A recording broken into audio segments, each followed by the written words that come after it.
Good morning વિદ્યાર્થી મિત્રો, હું રેખા કોટડિયા મારી એજ્યુકેશન ઓફ આર્ટ્સ ચેનલમાં તમારું હાર્દિક સ્વાગત કરું છું.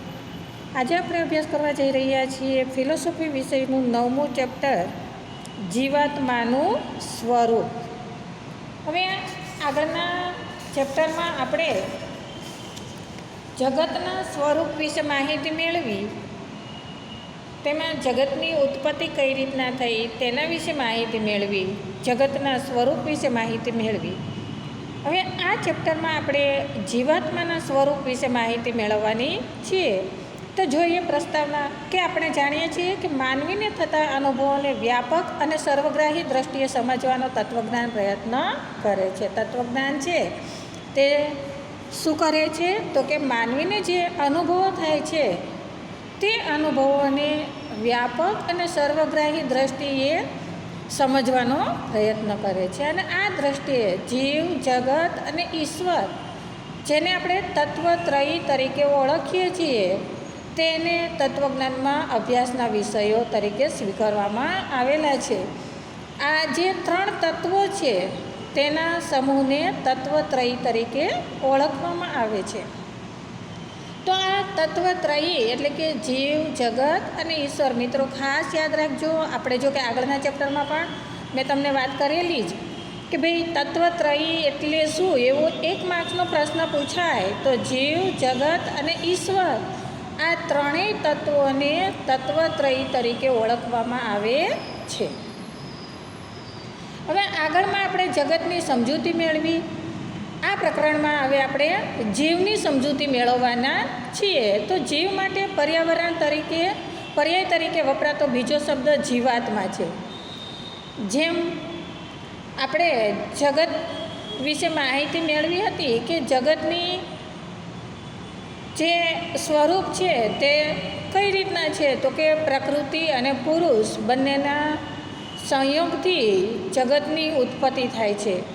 તો જીવ માટે જે પર્યાય તરીકે એટલે કે સમાનાર્થી તરીકે વપરાતો જે શબ્દ છે તે છે જીવાત્મા.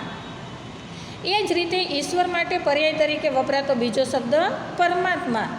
જીવ માટે જીવાત્મા અને ઈશ્વર માટે પરમાત્મા, આમ 2 આત્માનો અભ્યાસ આપણે કરવામાં આવે છે. પરંતુ જગત જે છે એ જગતને કોઈ આત્મા તરીકે ઓળખવામાં આવતો નથી. તેથી તેને અનાત્મ તત્વ તરીકે ઓળખવામાં આવે છે, કારણ કે એમાં આત્મતત્વ રહેલું નથી. જગતની ઉત્પત્તિ તો કે પુરુષ અને પ્રકૃતિ, પ્રકૃતિ એટલે જળ તત્વો અને પુરુષ એટલે ચેતન તત્વના સંયોગથી ઉત્પત્તિ થયેલી છે. તેથી તેમાં આત્મતત્વ હોતું નથી. તેથી તેને અનાત્મ તત્વ તરીકે ઓળખવામાં આવે છે. જ્યારે જીવ માટે તો કે જીવ માટે જીવાત્મા અને ઈશ્વર માટે પરમાત્મા. આથી અભ્યાસ દરમિયાન આપણે જીવને બદલે જીવાત્માના શબ્દનો ઉપયોગ કરીશું. એ જ પ્રમાણે જીવાત્માના ઈશ્વર સાથેના સંબંધની સમજૂતી વખતે ઈશ્વરને બદલે પરમાત્મા શબ્દ આપણે વાપરીશું. હવે આ જીવાત્મા અને પરમાત્મા જે છે તેમના વિશે જ્યારે આપણે અભ્યાસ કરવાનો છે ત્યારે જોઈએ કે જીવ, જગત અને ઈશ્વર એ તત્વત્રયીને 2 વિભાગમાં વહેંચી શકાય. અહીંયા સરસ મજાની તમને આકૃતિ આપવામાં આવેલી છે અને આ આકૃતિમાં તમને વિભાજન બતાવેલું છે કે જીવ અને ઈશ્વર એ 2 ચેતન તત્વો આત્માના વર્ગમાં સ્થાન પામે છે, જ્યારે જગત છે એ અનાત્માના વર્ગમાં સમાવેશ પામે છે. આ બંને તત્વોને સરસ મજાની આ આકૃતિ આપેલી છે તેને દ્વારા સમજીએ તો જીવ એટલે જીવાત્મા, ઈશ્વર એટલે પરમાત્મા, આ 2 આત્મતત્વને આપણે આત્મતત્વ તરીકે ઓળખીશું. જ્યારે જગત છે એમાં આત્મતત્વ નથી, તેથી તેને આપણે અનાત્મ તત્વ. આમ તત્વત્રયી કયા તો કે જીવ, જગત અને ઈશ્વર. તેમાં જીવ અને ઈશ્વર બંને આત્મતત્વ છે, જ્યારે જગત છે એ અનાત્મ તત્વ છે. પ્રજ્ઞાચક્ષુ પંડિત સુખલાલજીના મતે ભારતીય તત્વજ્ઞાનમાં અચેતન જગત, ચેતન જીવ અને ઈશ્વર આદિ અનેક તત્વોની ચર્ચા છે. અહીંયા સુખલાલજીએ જે માહિતી આપેલી છે એ માહિતીમાં આપણે જોઈ શકીએ છીએ કે ભારતીય તત્વજ્ઞાનમાં ચેતન તત્વને જીવ અને ઈશ્વર જ્યારે અચેતન તત્વ એટલે કે જગતની ચર્ચા કરી છે, પણ એક રીતે એ બધી ચર્ચાનું મધ્ય બિંદુ ચેતન એટલે કે જીવ તત્વ છે. ખરી રીતે તત્વ માત્રનું મૂલ્યાંકન એ જીવની ચેતનાને આભારી છે. તો આ સમજૂતી આપણને કોણે આપી છે? તો કે પ્રજ્ઞાચક્ષુ પંડિત સુખલાલજીએ આપેલી છે. હવે આપણે જોવાના છીએ તે છે જીવાત્માનું સ્વરૂપ. હવે જીવાત્માના સ્વરૂપ વિશે માહિતી મેળવીએ તો ભારતીય દાર્શનિકોના દ્રષ્ટિએ શરીર, મન અને આત્મા પરસ્પરથી અલગ છે. જો શરીર, મન અને આત્મા આ ત્રણેય બાબતો જે છે તેને પોતાનું સ્વતંત્ર અસ્તિત્વ છે. એ ત્રણ વસ્તુઓ અલગ અલગ છે. આત્માનું મૂળ સ્વરૂપ શુદ્ધ અને મુક્ત છે. આત્માને શરીર અને મનનું બંધન નથી, એટલે કે આત્માને કોઈ પ્રકારના બંધન નડતા નથી. એ કોઈ પ્રકારના બંધનમાં બંધાતો નથી. એમનું મૂળ સ્વરૂપ કેવું છે? તો કે શુદ્ધ અને મુક્ત, એટલે કે બંધનથી મુક્ત છે. એ પોતે સ્વતંત્ર છે. આત્મા જ્યારે સાંસારિક અવસ્થા પ્રાપ્ત કરે છે ત્યારે શરીર અને મન સાથે સંકળાય છે. જ્યારે સાંસારિક અવસ્થામાં પ્રવેશે ત્યારે જ એ શરીર અને મન સાથે બંધાયેલો હોય છે. આમ શરીર અને મનથી બંધાયેલા જીવાત્માના સ્વરૂપનો સંપૂર્ણ ખ્યાલ મેળવવા માટે જીવાત્માનું સાંસારિક સ્વરૂપ અને જીવાત્માનું મૂળ સ્વરૂપ આ બંનેનો વિચાર કરવો જરૂરી છે. એટલે કે જીવાત્માને એમના સંપૂર્ણ ખ્યાલ મેળવવો હોય તો જ્યારે એ સંસારમાં આવે છે ત્યારે એ શરીર અને મન સાથે બંધાય છે. જ્યારે એ સંસારમાં નથી હોતો, સ્વતંત્ર હોય છે, મૂળ સ્વરૂપે હોય છે, ત્યારે શુદ્ધ અને મુક્ત હોય છે. તો આમ એના બે સ્વરૂપ છે. તો આ બંને સ્વરૂપનો આપણે ખ્યાલ મેળવીએ ત્યારે જ આપણને જીવાત્માના સ્વરૂપનો સંપૂર્ણ ખ્યાલ મળી શકે છે. તો જોઈએ જીવાત્માનું સાંસારિક સ્વરૂપ. તો કે જીવાત્મા સાંસારિક સ્વરૂપનો વિચાર ત્રણ દ્રષ્ટિએ કરવામાં આવે છે. કારણ કે એ શરીર અને મન સાથે બંધાય છે. તો જ્યારે શરીર અને મન સાથે બંધાય છે ત્યારે તો કે સાંસારિક સ્વરૂપનો વિચાર ત્રણ બાબતે કરવામાં આવે છે. અને આ ત્રણ દ્રષ્ટિ એટલે કે શારીરિક, માનસિક અને નૈતિક. કારણ કે સંસારમાં આવે છે તો નૈતિક મૂલ્યો પણ તેને લાગુ પડે છે. એટલે શરીર તન સાથે જોડાય છે, શરીર સાથે જોડાય છે, મન સાથે જોડાય છે, એટલે માનસિક, અને સાથે સાથે એ સંસારમાં આવતો હોવાથી તેને નૈતિક બંધનો પણ લાગુ પડે છે. તો જ્યારે એનો સાંસારિક સ્વરૂપનો આપણે અભ્યાસ કરવાનો છે ત્યારે આ ત્રણ દ્રષ્ટિએ વિચાર કરવો પડે: શારીરિક, માનસિક અને નૈતિક. જેને આપણે ક્રમશઃ પરિચય મેળવીએ તો પહેલું જોઈએ જીવાત્માનું સ્થૂળ શરીર. હવે જીવાત્માનું જે સ્થૂળ શરીર છે તો તે સ્થૂળ શરીર તો કે 5 મહાભૂતોનું બનેલું છે. સ્થૂળ શરીર 5 મહાભૂતો કયા કયા? પૃથ્વી, જળ, તેજ, વાયુ અને આકાશ. તો આ 5 મહાભૂતોનું બનેલું એમનું સ્થૂળ શરીર છે. આપણે કહીએ છીએ કે 5 મહાભૂતોમાંથી પિંડ બને છે અને ફરીથી એ 5 મહાભૂતોમાં વિલીન થઈ જાય છે. તો આમ જીવાત્માનું જે સ્થૂળ શરીર છે તે 5 મહાભૂતોનું બનેલું છે. અને 5 મહાભૂતો કયા કયા છે? તો કે જળ, તેજ, વાયુ, પૃથ્વી અને આકાશ. સ્થૂળ શરીર જન્મે છે, વિકાસ પામે છે અને મૃત્યુ પામે છે. જેમ જગતની અવસ્થા છે કે જગતની ઉત્પત્તિ થાય, તેમનો લય થાય, તો એ જ રીતે જીવાત્મા છે, જીવાત્મા પણ જન્મે છે, વિકાસ પામે છે અને મૃત્યુ પામે છે. જેમ ઉત્પત્તિ, સ્થિતિ અને લય જગતની થાય છે તેમ જીવાત્મા પણ જન્મે છે, વિકસે છે અને મૃત્યુ પામે છે. જેમ જગતમાં ઉત્પત્તિ થાય તેમ જીવાત્માનો પણ જન્મ થાય. જેમ જીવાત્મા છે એ લય પામે તેમ જેમ જગત લય પામે તેમ જીવાત્મા પણ મૃત્યુ પામે છે. તો આ રીતે આપણે જોઈએ તો જગતની ઉત્પત્તિ, સ્થિતિ અને લય. તો સ્થિતિની અવસ્થા જેમ જગતની સ્થિતિની અવસ્થા આવે તેમ જીવાત્માનો પણ વિકાસ પામે છે. એટલે આ રીતે જગત અને જીવાત્મા, જેમ આપણે જગતની વિશે માહિતી મેળવી હતી આગલા ચેપ્ટરમાં, એ જ રીતે આમાં જીવાત્માની માહિતી મેળવવાની છે. તો જીવાત્મા પણ જન્મે છે, વિકાસ પામે છે અને મૃત્યુ પામે છે. જેમ જગતની પણ ઉત્પત્તિ થાય છે, સ્થિતિ એટલે કે લય પામે નહીં ત્યાં સુધીની જે અવસ્થા છે તેને સ્થિતિ તરીકે ઓળખીએ છીએ. અને ત્યારબાદ લય થાય છે એટલે કે પ્રલય થાય છે, નાશ પામે છે જગત. તો એ જ રીતે આ જીવાત્મા છે એ પણ એમની સ્થૂળ શરીરની અવસ્થામાં જન્મે છે, વિકાસ પામે છે અને મૃત્યુ પામે છે.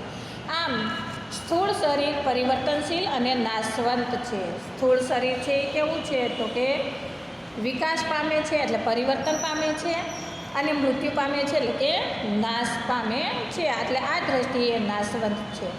સ્થૂળ શરીર સ્વયં ચેતન સ્વરૂપ નથી. સ્થૂળ શરીર છે એ પોતે ખુદ ચેતન સ્વરૂપ નથી, છતાં સ્થૂળ શરીર ચેતનાનું નિવાસ સ્થાન છે. છતાં પણ શું છે? નિવાસ સ્થાન છે. કે ઘર છે એ માનવ પોતે નથી, પણ ઘર છે એ શું છે? માનવનું નિવાસ સ્થાન છે. એમ આપણું જે સ્થૂળ શરીર છે, સ્થૂળ શરીર, તે તો કે એ ચેતન સ્વરૂપ નથી, પણ ચેતનાનું નિવાસ સ્થાન છે. એટલે કે આપણા શરીરમાં ચેતના રહેલી છે. જ્યાં સુધી આપણા શરીરની અંદર ચેતના છે ત્યાં સુધી એ સ્થૂળ સ્વરૂપ શરીર છે એ કામનું છે. જેવી એમાંથી ચેતના બહાર નીકળી જાય છે કે એ સ્થૂળ શરીરનું કોઈ મહત્ત્વ રહેતું નથી, એ 5 મહાભૂતોમાં ફરીથી વિલીન થઈ જાય છે. જાગ્રત અવસ્થામાં સ્થૂળ શરીર દ્વારા જીવાત્મા બાહ્ય જગતના પદાર્થોના સંપર્કમાં અને ઉપયોગ કરે છે. જ્યાં સુધી આપણી જાગ્રત અવસ્થા છે ત્યાં સુધી જીવાત્મા જે આપણી અંદર રહેલો છે તે આ સ્થૂળ શરીર મારફતે બાહ્ય જગતના પદાર્થોના સંપર્કમાં આવે છે અને તેનો ઉપયોગ કરે છે. આ અનુભવ જીવાત્મા કર્મેન્દ્રિયો અને જ્ઞાનેન્દ્રિયો દ્વારા કરે છે. આગળ આપણે ભણી ગયા 5 જ્ઞાનેન્દ્રિયો અને 5 કર્મેન્દ્રિયો. તો 5 જ્ઞાનેન્દ્રિયો કઈ કઈ છે? નેત્રેન્દ્રિય, શ્રવણેન્દ્રિય, સ્પર્શેન્દ્રિય, ધારણેન્દ્રિય અને સ્વાદેન્દ્રિય. જ્યારે 5 કર્મેન્દ્રિયો કઈ કઈ છે? તો કે વાણી, ગ્રહણ, ગતિ, મળોત્સર્ગ અને જનનેન્દ્રિય. મિત્રો, આ બધી બાબતો ખાસ યાદ રાખજો. 5 મહાભૂતો, 5 જ્ઞાનેન્દ્રિયો અને 5 કર્મેન્દ્રિયો, આ બધા વિશે માહિતી તમને હોવી જોઈએ. જો કે આગળ આપણે જીવાત્માના જગતની ઉત્પત્તિ માટેની જે સ્થિતિ હતી તેના વિશે માહિતી મેળવી કે જગતની ઉત્પત્તિ કઈ રીતે થાય છે, ત્યારે આ તમામ બાબતોનો અભ્યાસ આવ્યો જ હતો. મિત્રો, તમને આ 1 માર્ક્સનો પ્રશ્ન પણ પૂછાઈ શકે છે અને જગતની ઉત્પત્તિ વિશેનો ખ્યાલ આપો એવો 5 માર્ક્સનો પ્રશ્ન પણ પૂછાઈ શકે છે અથવા 3 માર્ક્સમાં પણ પ્રશ્ન આવી શકે છે. તો તમને આ બધી બાબતો તેમાં ખાસ ઉપયોગી નિયમ છે, તો તમને એ માહિતી હોવી જોઈએ. એટલે કે જ્યારે જીવાત્મા છે બાહ્ય જગતના પદાર્થોના સંપર્કમાં આવે છે, તેનો ઉપયોગ કરે છે, ત્યારે જીવાત્મા જ્ઞાનેન્દ્રિયો અને કર્મેન્દ્રિયો દ્વારા તેના વિશે અનુભવ કરે છે. જીવાત્માના મૃત્યુ સમયે સ્થૂળ શરીરને છોડીને જાય છે. એટલે કે જીવાત્મા જ્યારે મૃત્યુ પામે છે ત્યારે સ્થૂળ શરીર છે એ અહીંયા ને અહીંયા છોડી અને પોતે સ્વતંત્ર રીતે ચાલ્યો જાય છે. ત્યારબાદ આવે છે જીવાત્માનું સૂક્ષ્મ સ્વરૂપ. હવે આ સ્થૂળ શરીર તો જોયું, જે આપણું બાહ્ય શરીર છે તે, પરંતુ સૂક્ષ્મ શરીર છે એ કયા પ્રકારનું છે? તો કે જીવાત્માનું સૂક્ષ્મ શરીર છે એ 19 તત્વોનું બનેલું છે. જગતની ઉત્પત્તિ 24 તત્વોથી થઈ હતી, જ્યારે જીવાત્માનું સ્થૂળ શરીર છે એ તો કે 19 તત્વોનું બનેલું છે. શા માટે ને?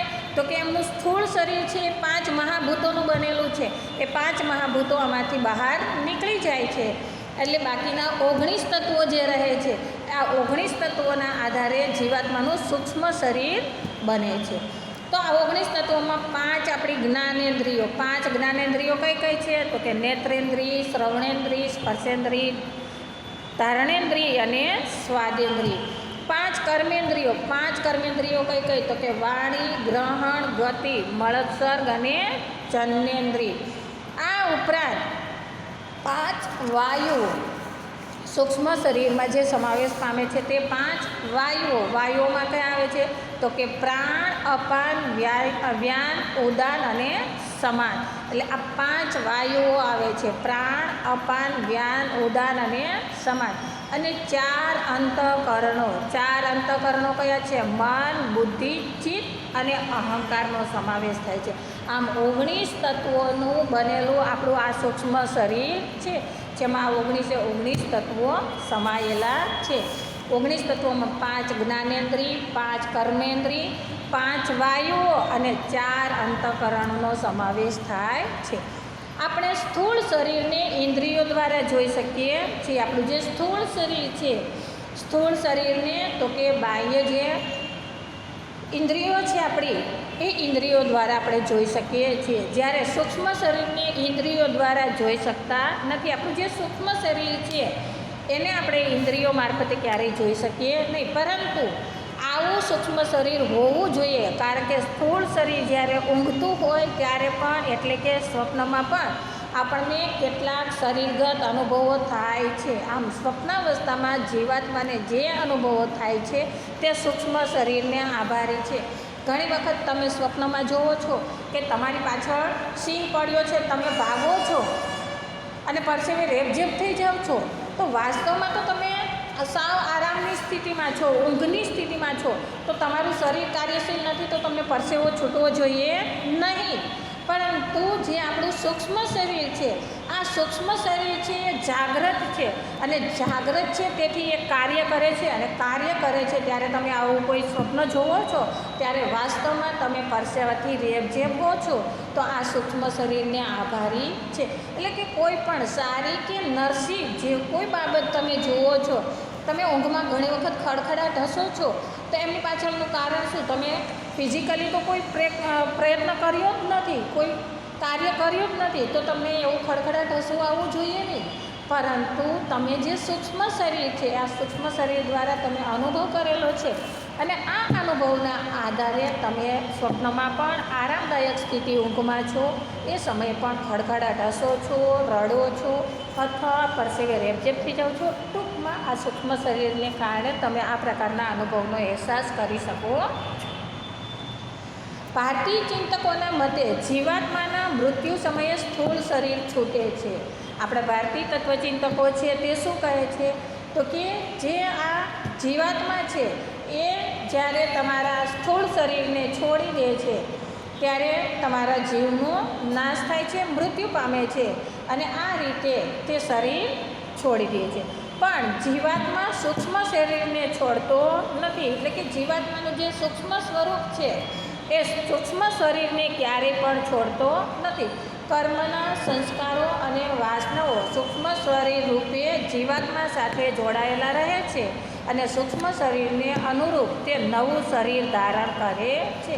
એટલે આપણે કહીએ છીએ ને કે ઘણી વખત પુનર્જન્મમાં માનતા હોઈએ કે આ જન્મના કર્મ આગળના જન્મમાં ભોગવવા પડે છે, અથવા આગળના જન્મના કોઈ કર્મ છે એ પુણ્ય છે કે પાપ છે એ આ જન્મમાં ભોગવે છે.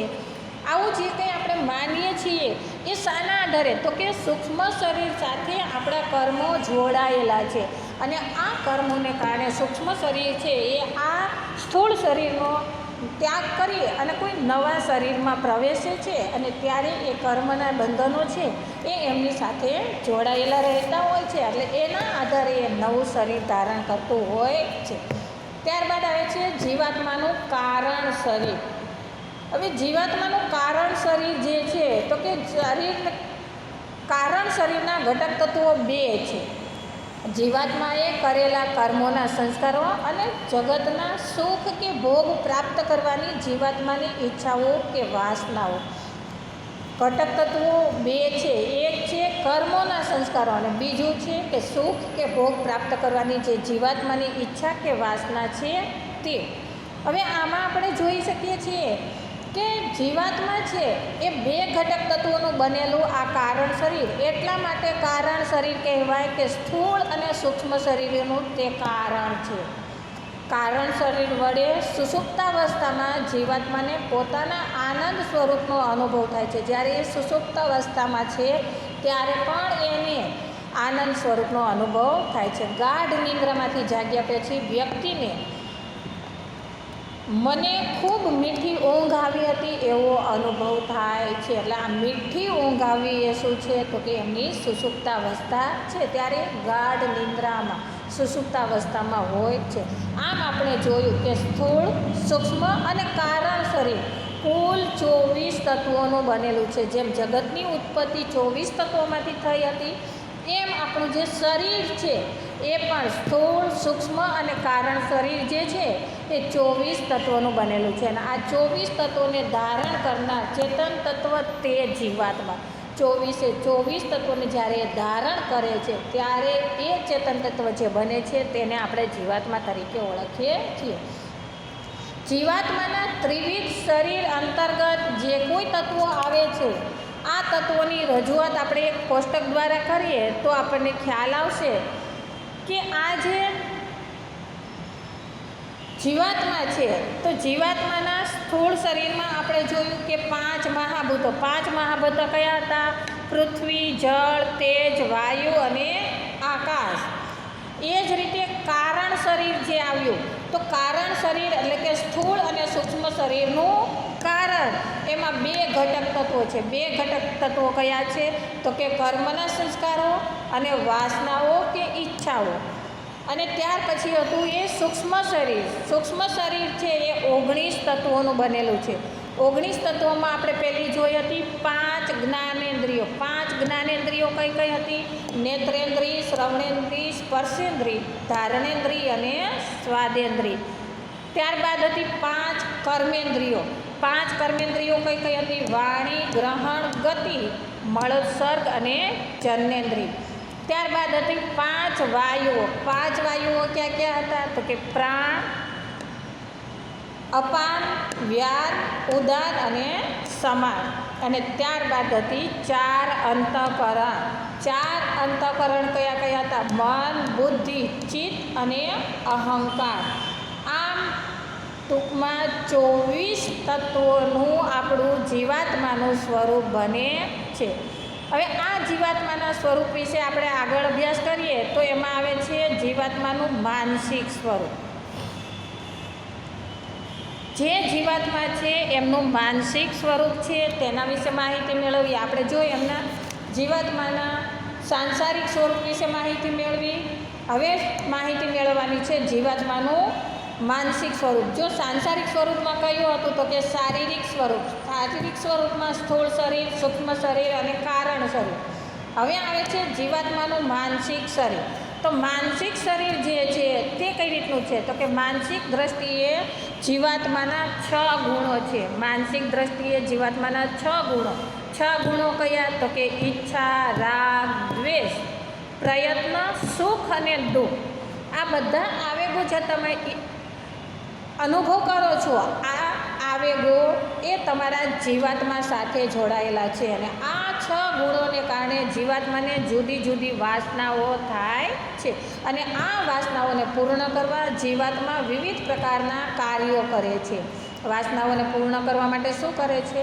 તો કે અલગ અલગ પ્રકારના કાર્યો કરે છે. જે 6 પ્રકારના ગુણો છે, ઈચ્છા, રાગ, દ્વેષ, પ્રયત્ન, સુખ અને દુઃખ, આ 6 ગુણોને આધારે એમને જુદી જુદી ઈચ્છાઓ થાય છે. અને આ ઈચ્છાઓને પૂર્ણ કરવા માટે જીવાત્મા છે એ વિવિધ પ્રકારના કાર્યો કરે છે, જેના ફળ સ્વરૂપે જીવાત્મા સુખ દુઃખનો અનુભવ કરે છે. જીવાત્માને થતા અનુભવોની ચેતનાની 3 અવસ્થાઓ છે. ચેતનાની 3 અવસ્થાઓ, જો કે તમે સાયકોલોજી ભણો છો એટલે ફ્રોઈડને ભણી ગયા છો, અને ફ્રોઈડને ભણી ગયા છો એટલે તમે આ 3 અવસ્થાઓ વિશે બહુ સારી રીતે જાણો છો. અને એ જ બાબતને અહીંયા ફિલોસોફીમાં પણ સ્વીકારવામાં આવી છે કે જીવાત્માને થતા અનુભવો છે એ 3 સ્વરૂપમાં થાય છે. અને 3 સ્વરૂપમાં જે ચેતનાની 3 અવસ્થાઓ છે તે છે જાગ્રત અવસ્થા, સ્વપ્નાવસ્થા અને સુષુપ્તાવસ્થા. તેમાં જાગ્રત અવસ્થા, તો કે જીવાત્માને થતા ભૌતિક પદાર્થના અનુભવો એ જાગ્રત અવસ્થામાં થાય છે. જે ભૌતિક પદાર્થોનો અનુભવ થાય છે તે શામાં થાય છે? તો કે જાગ્રત અવસ્થા. સ્વપ્ન અવસ્થા, તો કે જીવાત્માને સ્વપ્નમાં થતા અનુભવો ચેતનાની સ્વપ્નાવસ્થા ગણાય. જ્યારે સ્વપ્નમાં અવસ્થા હોય ત્યારે નહીં જાગ્રત અવસ્થા, નહીં સુષુપ્ત અવસ્થા, તો કે મધ્ય અવસ્થા છે. મધ્ય અવસ્થામાં સ્વપ્ન અવસ્થા આવે છે. સ્વપ્ન અવસ્થામાં જે અનુભવ થાય તે જીવાત્માની સ્વપ્નાવસ્થા.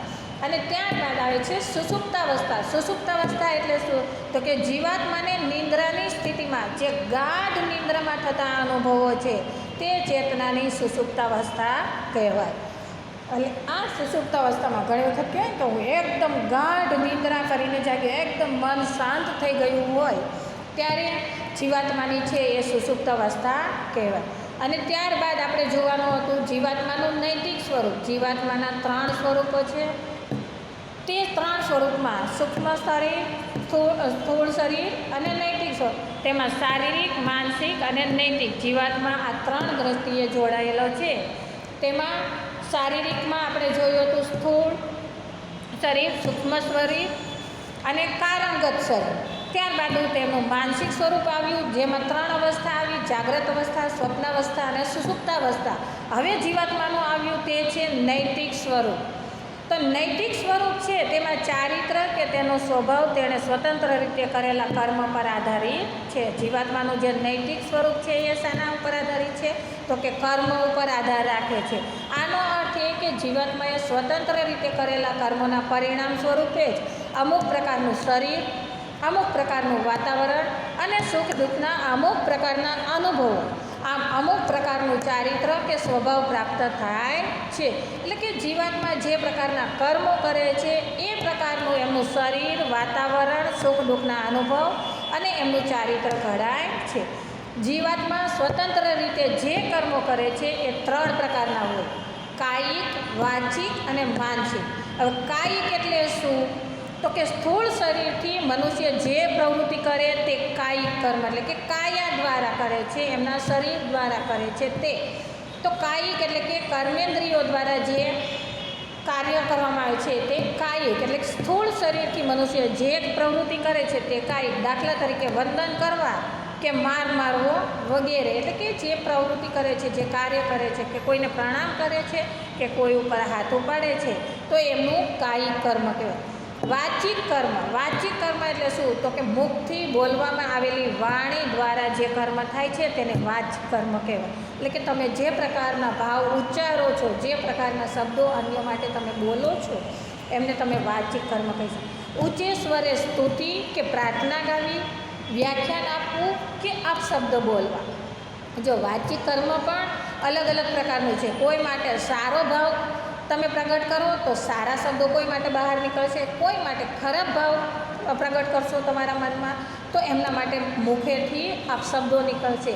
કે ઈશ્વરને તમે પ્રાર્થના કરતા હશો તો ઉચ્ચ સ્વરે સ્તુતિ કે પ્રાર્થના ગાવી. આ તમારા વાચિક કર્મ કહેવાય. અને ત્યારબાદ આવે છે માનસિક કર્મ. તો માનસિક કર્મમાં શું આવે છે? તો કે મનુષ્ય મનમાં કરેલા વિચારો અને મનમાં સેવેલી ભાવનાઓ એ માનસિક કર્મ છે. માનસિક કર્મ કયા પ્રકારના છે? તો કે મનુષ્ય જે મનમાં વિચારે છે, મનમાં અન્ય પ્રત્યે જે ભાવ લાવે છે, અન્ય પ્રત્યેના જે વિચારો કરે છે, અથવા અન્ય પ્રત્યે જે કોઈ પ્રકારની લાગણી એમનામાં ઉત્પન્ન થાય છે તેને માનસિક કર્મ કહેવાય. દાખલા તરીકે કોઈ દુઃખી વ્યક્તિને જોઈને મનમાં દયાભાવ કેળવવો અને તેને મદદરૂપ થવાની યોજના કરવી, કે વૈરભાવ રાખવો અને તેને હેરાન કરવા માટેની યોજના કરવી, એ તમારું માનસિક કર્મ છે. કારણ કે તમે મનથી વિચાર્યું છે, એમના પ્રત્યેનો સારો ભાવ છે, દયાભાવ છે, કે એમના પ્રત્યેની વેરવૃત્તિ છે, એ તમારું માનસિક કર્મ છે. કારણ કે મનમાં તમે એના પ્રત્યેની યોજના ઘડો છો, એટલા માટે એ માનસિક કર્મ છે. હવે આ ઉપર જણાવેલા જે કર્મોમાં સારા કર્મો દ્વારા જીવાત્માને પુણ્ય પ્રાપ્ત થાય છે અને ખરાબ કર્મો દ્વારા જીવાત્માને પાપની પ્રાપ્તિ થાય છે. આપણે કહીએ છીએ ને પાપ અને પુણ્ય, તો કે તમારા કર્મને આધીન છે. તમે સારું કરો છો તો પુણ્ય મળે છે, કોઈને દુઃખી કરો છો, હેરાન કરો છો તો તમે પાપના ભાગીદાર બનો છો. આમ આ પાપ અને પુણ્યના ફળરૂપે જીવાત્માને ચોક્કસ પ્રકારનું શરીર, સુખ દુઃખના અનુભવો અને નૈતિક ચારિત્ર કે સ્વભાવ પ્રાપ્ત થાય છે. જીવાત્માના નૈતિક ચારિત્ર કે સ્વભાવને 3 પ્રકારમાં વહેંચી શકાય: સાત્વિક, રાજસી અને તામસી. જેમ જગતનું સ્વરૂપ હતું સાત્વિક, રાજસી અને તામસી, તે જ રીતે જીવાત્મામાં પણ 3 પ્રકારમાં એના સ્વભાવને આધારે, નૈતિક ચારિત્રને આધારે 3માં વહેંચણી થઈ શકે. અને તે છે સાત્વિક, રાજસી અને તામસી. એ સાત્વિકમાં શું આવે છે? તો કે સત્વગુણની પ્રધાનતાવાળી વ્યક્તિના સ્વભાવને સાત્વિક કહેવાય, જેમાં સત્વગુણનું પ્રધાનતા હોય. એટલે કે સાત્વિક વ્યક્તિ રાગ દ્વેષથી મુક્ત, જ્ઞાની અને વૈરાગ્યશીલ હોય છે. જેવો તેમનો આહાર સત્વગુણમાં આપણે આહાર વિશે ચર્ચા કરતી હતી. તો આહાર અને સત્વગુણમાં આપણે જગતની સ્થિતિ પ્રમાણે જોયું હતું. તો તે પ્રમાણેનો જે સત્વગુણ હતો એ પ્રમાણે જોઈએ તો સાત્વિક બાબતોમાં તો કે રાગ દ્વેષથી મુક્ત જ્ઞાની અને વૈરાગ્યશીલ હોય તેને સાત્વિક સ્વભાવ કહેવાય.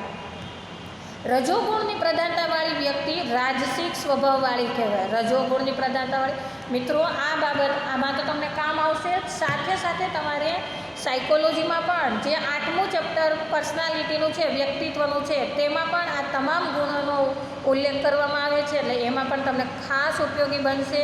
તો ખાસ યાદ રાખજો, રજોગુણની પ્રધાનતાવાળી વ્યક્તિ રાજસિક સ્વભાવની હોય છે. રાજસિક વ્યક્તિ જે છે તે રાગ દ્વેષથી પ્રેરાયેલી અનેક આકાંક્ષાઓવાળી અને તેની સિદ્ધિ માટે સતત પ્રયત્નશીલ હોય છે. આમ તમોગુણની પ્રધાનતાવાળી વ્યક્તિ એ તામસિક સ્વભાવની કહેવાય. અને તામસિક સ્વભાવવાળી વ્યક્તિ છે એ મિથ્યાભિમાની, કપટી, આળસુ અને શોકગ્રસ્ત હોય છે. તો આમ જીવાત્મા છે તેના નૈતિક ચારિત્રને આધારે 3 પ્રકારમાં વહેંચાય છે. સાત્વિક, જેમાં સત્વગુણ વધારે હોય છે, રાજસિક, જેમાં રજોગુણ વધારે હોય છે, અને તામસિક, તેમાં તમોગુણની પ્રધાનતા વધારે હોય છે. અને એ પ્રકારે એમના સ્વભાવમાં એ બાબતો જોવા મળતી હોય છે. તો આજના વિડીયોમાં આપણે અહીંયા જોયું જીવાત્માનું સ્વરૂપ. તો કે જીવાત્મા સાંસારિક અને તેના મૂળ સ્વરૂપમાં હોય છે. સાંસારિક સ્વરૂપમાં તો કે શારીરિક સ્વરૂપ. શારીરિક સ્વરૂપમાં 3 બાબત આવી: સ્થૂળ શરીર, સૂક્ષ્મ શરીર અને કારણ શરીર. માનસિક બાબત આવી. તો માનસિક બાબતમાં આપણે જોયું કે જાગ્રત અવસ્થા, સ્વપ્નાવસ્થા અને સુષુપ્તાવસ્થા. ત્યારબાદ આવી નૈતિક અવસ્થા. તો નૈતિક અવસ્થામાં જોયું કે કાયિક, વાચિક અને માનસિક. એટલે કાયિક એટલે જે કાયા દ્વારા કર્મ થાય છે તે કાયિક, વાચિક એટલે વાણી દ્વારા જે કર્મ થાય છે તે વાચિક, અને માનસિક એટલે કે વિચારો કે મનમાં સેવેલી ભાવનાઓ દ્વારા જે કાર્ય થાય છે તેને માનસિક કર્મો તરીકે ઓળખવામાં આવે છે. નેક્સ્ટ ટાઈમ આપણે જ્યારે મળીશું ત્યારે જીવાત્માના મૂળ સ્વરૂપ વિશે માહિતી મેળવીશું. ત્યાં સુધી હું તમારી રજા લઉં છું. આ વિડીયો જોવા બદલ આપનો ખૂબ ખૂબ આભાર.